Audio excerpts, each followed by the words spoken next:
এদিকে গাজীপুর চৌরাস্তায় বকেয়া বেতনের দাবিতে একটি কারখানা শ্রমিকরা ঢাকা ময়মনসিংহ মহাসড়ক অবরোধ করে বিক্ষোভ করছে। এ বিষয়ে আরো জানতে গাজীপুর থেকে যুক্ত হয়েছেন সহকর্মী আবুল হাসান।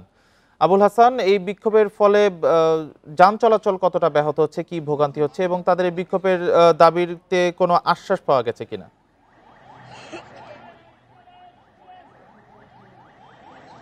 দেখুন, আজকে ভোগড়া বাইপাস এলাকায় অ্যাপারেলস প্লাস নামে একটি কারখানায় স্টাফদের 3 মাসের বকেয়া বেতন এবং সাধারণ শ্রমিকদের 1 মাসের বেতনের দাবিতে তারা কিন্তু সড়কে নেমে এসেছে এবং সকাল 9টা থেকে ঢাকা ময়মনসিংহ মহাসড়ক অবরোধ করে রেখেছে। আমি যদি একটু দেখাতে চাই, এখানে কিন্তু শত শত শ্রমিক তারা কিন্তু অবরোধ করে আছেন এবং তারা যেটি দাবি করছেন যে তাদের বকেয়া বেতন পরিশোধ করতে হবে, অন্যথায় তারা এই আন্দোলন থেকে সরে যাবেন না। এবং এই আন্দোলনের কারণে ঢাকা ময়মনসিংহ মহাসড়কে কিন্তু যান চলাচল বন্ধ রয়েছে।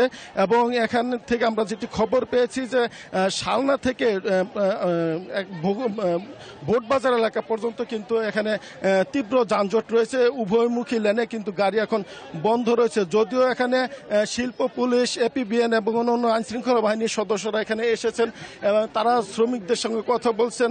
কিন্তু শ্রমিকরা বলছেন যে তারা এখন মানবতার জীবনযাপন করছেন, যেহেতু অনেকের 3 মাসের বকেয়া বেতন রয়েছে এবং সাধারণ যারা শ্রমিক রয়েছেন তাদের 1 মাসের বেতন বকেয়া পড়েছে। ফলে তাদের যে নিত্য প্রয়োজনীয় জিনিসপত্র কেনা এবং তাদের যে সংসার চালানোর যে সঙ্গতি সেটা অনেকেরই নেই এবং এই কারণে তারা পেটের দায়ে এখন আন্দোলনে নেমেছেন। এবং তারা বলছেন যে মালিক পক্ষের সঙ্গে যারা আইনশৃঙ্খলা বাহিনীর সদস্য আছেন তারা যদি কথা বলে তাদের যে বেতন ভাতা সেটি পরিশোধের ব্যবস্থা করে দেন, তাহলে তারা আন্দোলন থেকে সরে দাঁড়াবেন। অন্যথায় তারা যে আন্দোলন শুরু করছেন তারা সেটি অব্যাহত রাখবেন। এবং গতকালও কিন্তু তারা সড়ক অবরোধ করে রেখেছিলেন, আন্দোলন করছিলেন।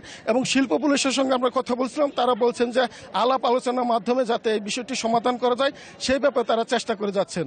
এই ছিল গাজীপুরের সড়ক পরিস্থিতি এবং গার্মেন্টস কারখানা আন্দোলনের খবরের সর্বশেষ। গাজীপুর থেকে জানাচ্ছিলেন সহকর্মী আবুল হাসান।